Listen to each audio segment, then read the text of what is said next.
Get free tech advice for your business from O2 Gurus. Search O2 Business for more.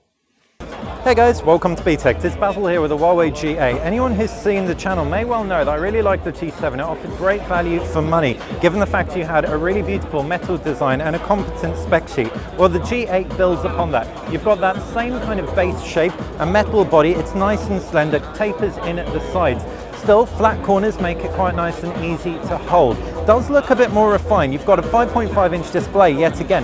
This time though, it's not 720p, this is full HD. So it gives you the same pixel density as an iPhone 6 Plus, 400 pixels per inch. As far as the design goes, you can see on the front you've got this 2.5D glass. It's kind of curved, kind of like phones we've seen before. It does add a real expensive factor to the phone. You've got a 5-megapixel camera up at the top. You've got right-hand side volume rocker and a power button as well, chamfered edges. Down at the base it's a mono speaker and a micro USB connector. Left-hand side it's the SIM card slot, and up at the top is a 3.5mm headphone jack. Flipping it round, you've got that 13-megapixel rear camera with optical image stabilization and a dual flash, one warm, one cool LED for better white balance. You've also got a fingerprint scanner. This is the same type of fingerprint scanner as found on the Honor 7 and on the newly announced Mate S. It supports gestures. Unfortunately, given the position of the security tag, I can't showcase that right now. What I can showcase is the UI though, and it's Huawei's Emotion UI. So that comprises of home screens. I pull down, I can get quick access to elements within the UI, a universal search. I can pinch out to overview and customize my transitions, and I can pull down from the top to access your notifications. Two-finger pull down doesn't do anything, but what you do have is a shortcuts menu to the right-hand side for some quick toggles. If I was to reverse pinch, I can access my hidden applications, and that's the crux of the user interface. Within this thing, what's really interesting is the fact that Huawei's packed a Snapdragon 616 processor, according to the guy on the stand. The 616 processor takes better advantage of the battery under the hood, and it's a 3000 milliamp battery, which is pretty good going for a phone of this capacity, of this size, similar to that of the iPhone 6 Plus, which, as everyone knows, has very good battery in the first place.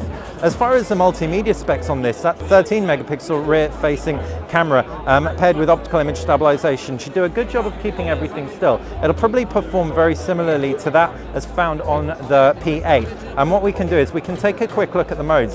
And what I'm sad about is the fact that I can't see manual mode on here. So the Mate S has a manual mode, if anyone's seen my hands on with that, which allows you to control shutter speed and everything. It doesn't look like it's made its way onto the mid-level device, the Huawei G8, but you never know, this may be pre-released software. What you do, however, have is photo, video, time-lapse, as well as beauty mode and good food. There's no light trails as well.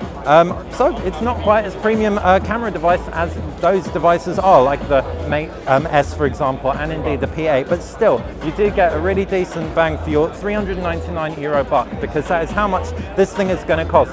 With that 32 gig of internal memory, €399 is pretty attractive. Well, hopefully it'll cost a similar amount in the UK and they won't hike the prices up like they did with the G8, but we'll have to watch this space to find out.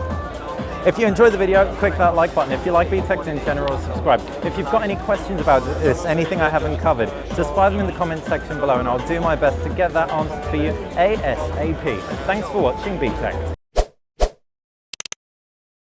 Micro SD and a micro SIM slot. So this is going to be expandable by 200 gigabytes, which is mightily impressive. 32 gig onboard memory. 3.5mm headphone jack. This is going to also be compatible with a set of headphones that Sony's going to be releasing, which allows for both digital noise cancellation and high resolution audio, all at the same time. Around the back, it's a new camera sensor, 23 megapixels.